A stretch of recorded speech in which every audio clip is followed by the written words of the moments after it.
नमस्कार मित्रांनो, क्राईम मराठी या यूट्यूब चॅनलमध्ये आपलं सर्वांचं स्वागत आहे. मित्रांनो, आज आपण बघणार आहोत बाईशी जुळलं सूत, अडसर नवऱ्याचा केला घात. आजची ही घटना उत्तर प्रदेश राज्यातील असोथोर पोलीस ठाण्याच्या अंतर्गत असलेल्या स्टिकर गावाजवळील एका शेतात एका पुरुषाचा मृतदेह आढळून आला. त्याचा गळा आवळून खून केला गेला होता. सकाळीच ही बातमी त्या गावात वाऱ्यासारखी वेगाने पसरली आणि बघणाऱ्यांची एकच गर्दी त्या ठिकाणी जमली. मृतक हा त्या गावातीलच होता. त्याचे नाव सुमेर सिंह असे होते. तो एक शेतकरी होता. त्यामुळे गावातील त्याचे सर्वांशी सलोख्याचे संबंध होते. त्यामुळे त्याचा मृतदेह पाहता सर्वत्र खळबळ उडाली. सुमेर सिंह हा शांत स्वभावाचा होता. त्यामुळे त्याचे कोणाशी काही वैर नव्हते.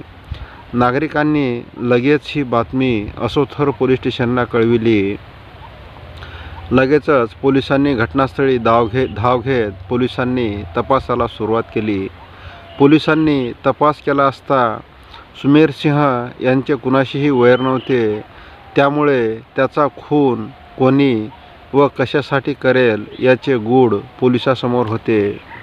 पोलिसांनी तपासाची सुरुवात सुमेर सिंह यांच्या पत्नीपासून सुरुवात केली.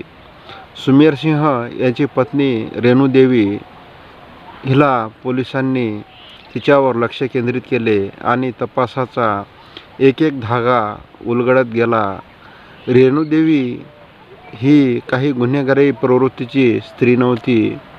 ती एका ग्रामीण कुटुंबात वाढलेली सर्वसामान्य स्त्री होती.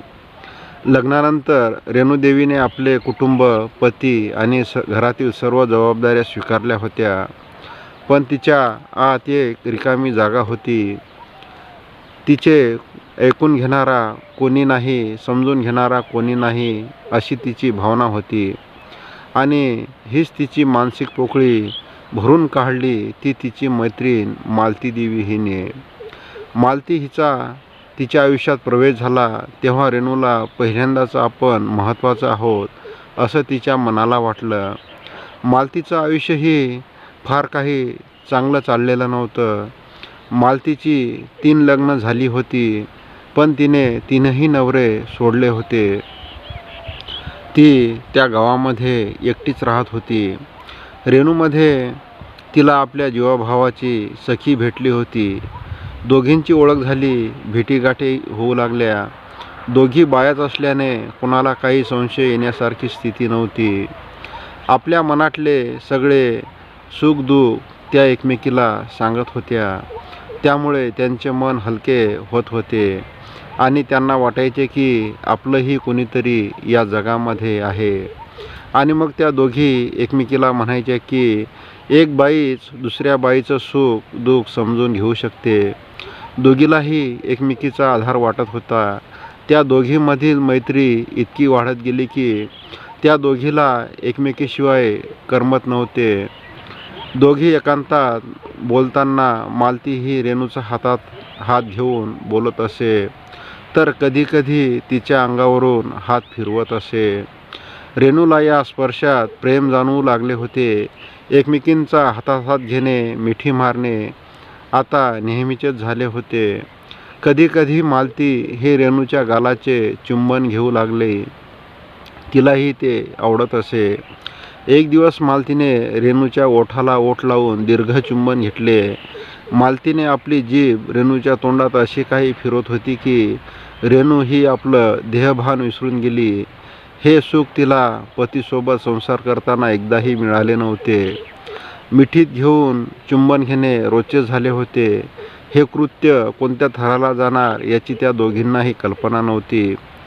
3 पुरुषाबरोबर संसार करूनही न मिळालेले सुख मालतीला रेणूच्या मिठीत मिळत होते. तर रेणूलाही पतीपेक्षा मालतीच्या मिठीत स्वर्गसुखाचा अनुभव येत होता. या समलिंगी संबंधात दोघीही चांगल्या गुरफटून गेल्या. त्या दोघीत शारीरिक जवळीक होत चाललेली होती. मालतीचे हात रेणूच्या स्तनावरून फिरू लागली की रेणू उत्तेजित होत होती. मालतीने तिच्यावर ताबा घ्यावा असे तिला वाटू लागे. तिच्या श्वासाची गती वाढू लागे. तिचेही हात हळूच मालतीच्या स्तनावरून फिरू लागले. दोघीही एकमेकांच्या वक्षस्थळाचे मर्दन करण्यात दोघी रमून जाऊ लागल्या. शेतामध्ये राखण करणे, जनावरांना चारा पाणी पाजणे या निमित्ताने सुमेरसिंह हा रात्रीच्या वेळी शेतामध्ये जात असे. त्यामुळे सुमेरसिंह याला रात्रभर शेतातच थांबावे लागत होते.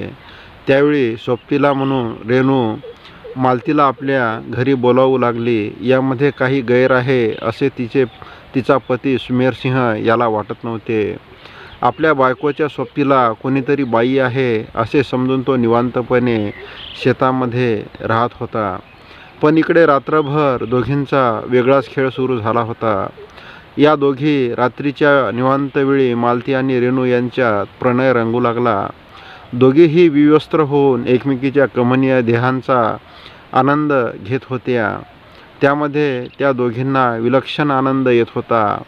नाजूक ओठांची चुंबने, भरधार भरलेल्या स्तनांचे मर्दन करत त्यांच्या कामभावना अनावर करत होत्या.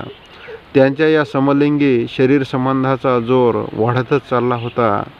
रात्रभर दोन नाजूक शरीर एकमेकांशी घर्षण करण्यात रंगून जात होते. त्या दोघीही एका वेगळ्याच कामतृप्तीचा आनंद त्या घेत होत्या. त्यांच्या या खेळाची खबर कोणालाही लागलेली नव्हती. गेल्या 1.5 वर्षापासून त्या दोघींमध्ये समलैंगिक संबंध सुरू होते. त्यांच्या या समलैंगिक संबंधाची खबर त्या परिसरात होऊ लागली आणि ही खबर सुमेरसिंह याच्या कानावर पडली. तेव्हा त्याने आपल्या बायकोला रेणूला मालतीपासून दूर राहण्यास सांगितले.